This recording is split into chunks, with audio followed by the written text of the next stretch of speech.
U.S. Department of Justice, DOJ, has opened a criminal investigation into writer E. Jean Carroll, who accused President Donald Trump of sexual assault. CBS News, the BBC's U.S. partner, has reported the investigation is looking into whether Carroll committed perjury in connection with civil cases she brought against Trump. The news outlet quotes sources as saying.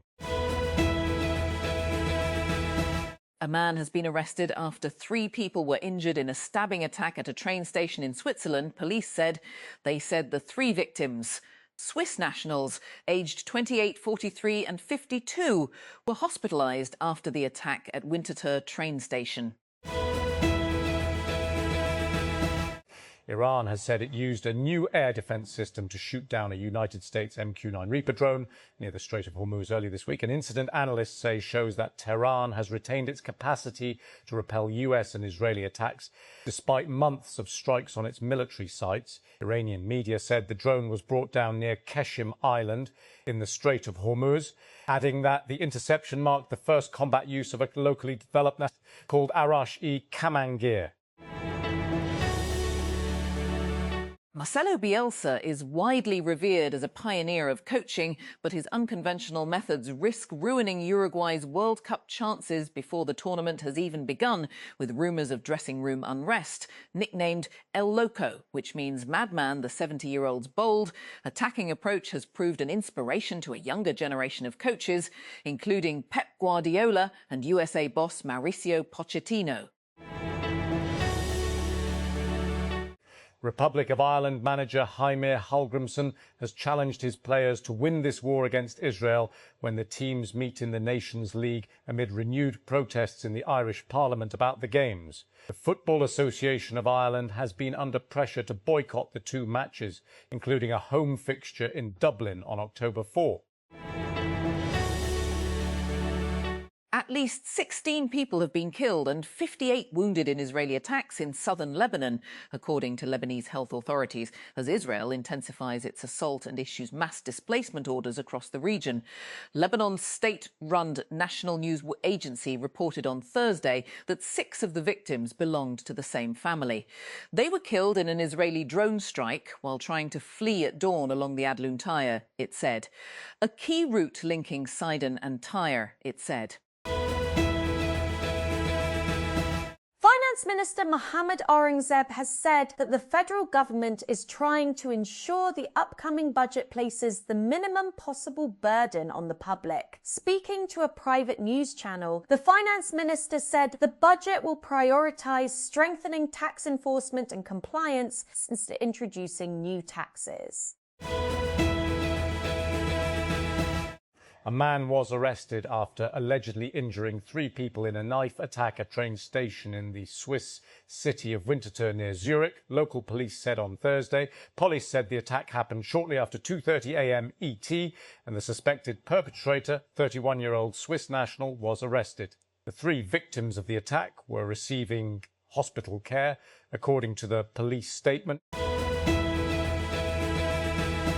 An Israeli air raid in northern Gaza has killed at least 10 people, including 4 children, health officials said, as Israel continues with its near-daily attacks despite a nominal ceasefire being in place. More than 20 others were injured in the attack on a residential building in Gaza City late on Wednesday, officials said.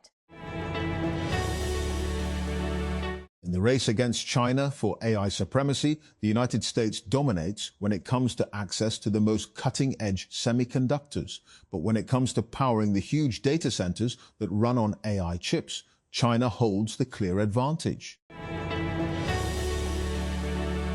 Germany sporting director Rudi Völler has urged members of the World Cup 2026 squad to avoid making political statements during this summer's tournaments. Speaking from Germany's pre-World Cup camp in northern Bavaria, Völler said players were not under a gag order, but encouraged them to keep sport and politics somewhat separate while at the finals. At least 16 students have been killed when a fire ripped through a dormitory at a girls' school in a town in central Kenya, police and a government official say. Education Minister Julius Ogamba said on Thursday that 79 were injured after the fire broke out overnight at the Utumishi Girls' School in Gilgil, Nakuru County. Hope has returned for the 5 trapped men deep inside a flooded Laos cave. For more than a week, they huddled together above the murky waters in the pitch black, more than 260 meters from the cave's entrance, wondering if anyone would ever find them. On Wednesday, after days of hunger, salvation finally came as rescuers emerged from the darkness, illuminating the narrow rocky cavern with their headlamps. The Democratic Republic of the Congo's DRC, Football Federation and FIFA have confirmed that its World Cup delegation is compliant with United States protocols related to the Ebola outbreak, clearing the way for the team to compete in the tournament. Congolese authorities said on Wednesday their federation FECOFA had held talks with FIFA this week and that the delegation was now fully compliant with health and safety protocols, including cancelling a training camp in Kinshasa and relocating preparations abroad. South Africa has named uncapped defenders Olwethu Makanya and Bradley Cross in its World Cup squad, with recent major trophy winners Mamelodi Sundowns and Orlando Pirates dominating the roster. Both teams had 8 players each in South Africa's FIFA World Cup squad, named in Pretoria on Wednesday. Brazil's World Cup preparations were jolted as Neymar missed the national team's first training session to undergo medical tests, leaving his place in the squad hanging in the balance. The Brazilian Football Confederation, CBF, confirmed the 34-year-old forward, who is recovering from an injury to his right calf, did not take part in the closed session at their facilities in Granja Comary and was referred to a private clinic in Teresópolis for imaging tests. Punjab's Senior Minister Mariam Aurangzeb said on Thursday that Chief Minister Mariam Nawaz underwent major surgery at the Sharif Medical City Hospital in Lahore. In a post on the social media platform X, Aurangzeb said, Chief Minister Mariam Nawaz underwent major surgery at Sharif Medical City Hospital, after which she has been shifted home. Bethlehem occupied West Bank. An orchestra of drums and whistles fills a hall at Bethlehem University as groups of cheering final-year students finish presenting their graduation projects. Families pour in throughout the day, flowers in hand, phones raised for photos. But beneath the celebration, a quiet dread is setting in. Abidjan, Ivory Coast, Morocco has ranked first in Africa's Industrialisation Index for the first time, overtaking South Africa, which had held the top position since 2010, according to a new report by the African Development Bank, AFDB. The bank's 2025 Africa Industrialisation Index ranked Morocco at 0.8415 points, narrowly ahead of South Africa's 0.8396, reflecting what the AFDB described as sustained industrial upgrading, export diversification, and the effective implementation of strategic industrial policies. The United States has carried out new strikes near Iran's Bandar Abbas port, targeting what it described as military threats to its forces and maritime traffic in the Strait of Hormuz, according to reports. Iranian media said the explosion caused no casualties or property damage. The latest developments come amid rising tensions around the Strait of Hormuz, a key global shipping route that has become a major flashpoint in negotiations and contentions and confrontations involving Iran and the US.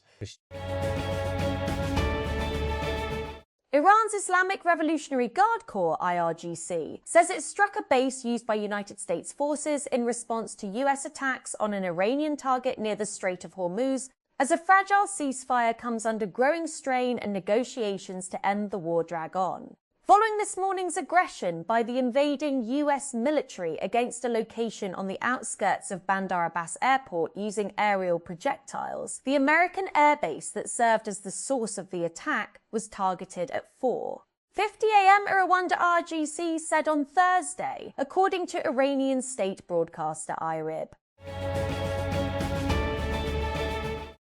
Australia has charged a woman with alleged links to the ISIS group after she returned from Syria. as authorities intensify investigations into nationals repatriated from detention camps. Police said the 34-year-old arrived in the country alongside another woman and is due to appear in a Melbourne court on Thursday.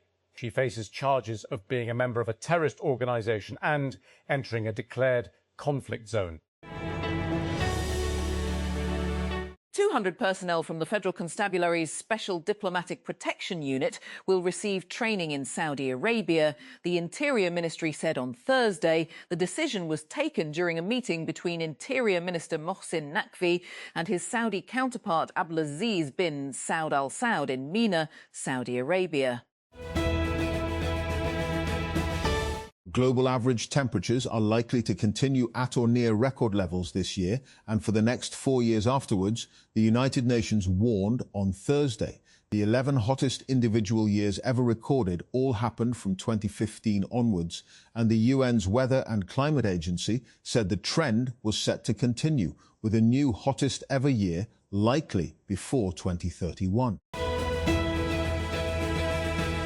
The live-in personal assistant to Friends star Matthew Perry has been sentenced to 41 months in prison, capping a multi-year legal saga surrounding the actor's death. Kenneth Iwamasa, 60, who injected Perry with ketamine, worked with 2 doctors to provide the actor with more than $50,000, $38,000, of the drug in the weeks before his death, prosecutors said.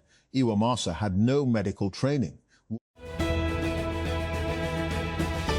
16 students have been killed in a fire at a boarding school in Gilgil, about 120 kilometres, 77 miles west of the Kenyan capital, Nairobi. A policeman told journalists at the scene the fire at the Utumishi Girls' School started in the early hours of Thursday morning when the students were asleep, according to the Kenya Red Cross and police.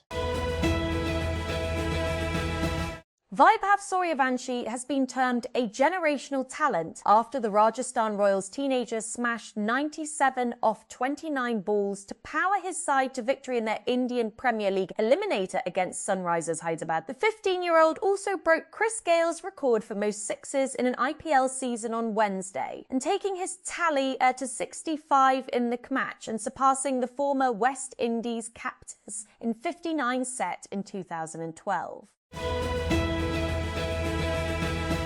Luxury smartphone brand Vertu on Thursday unveiled a foldable phone powered by an AI agent that connects with enterprise software and coordinates workflows. The company is targeting executives who manage business operations and communications on the move. Called the Alpha Fold, the foldable smartphone starts at $6,880 for the calfskin version. Higher-end models feature bespoke finishes including alligator leather, 18K gold and nat-diamond accents, along with customized detailing. This continues Vertu's long-standing strategy of positioning its phones as luxury status symbols aimed at affluent buyers. The company told TechCrunch that its highest-end standard model is currently priced at $46,800, with further customization options available. 200 personnel of the Federal Constabulary's Special Diplomatic Protection Unit will receive training in Saudi Arabia. The Interior Ministry said on Thursday the decision was taken during a meeting between Interior Minister Mohsin Naqvi and his Saudi counterpart Abdulaziz bin Saud Al Saud in Mina, Saudi Arabia. The latest outbreak of a rare strain of the Ebola virus in the Democratic Republic of the Congo, DRC, and Uganda has prompted several governments to take action in a bid to stop the spread of the disease. The World Health Organization has recorded 10 confirmed deaths and 220 suspected deaths from the lethal Bundibugyo BVD strain of Ebola in DRC since mid-May. A further 900 suspected cases have been recorded since Kinshasa declared the outbreak on May 15. In Uganda, 5 cases and 1 death have been confirmed.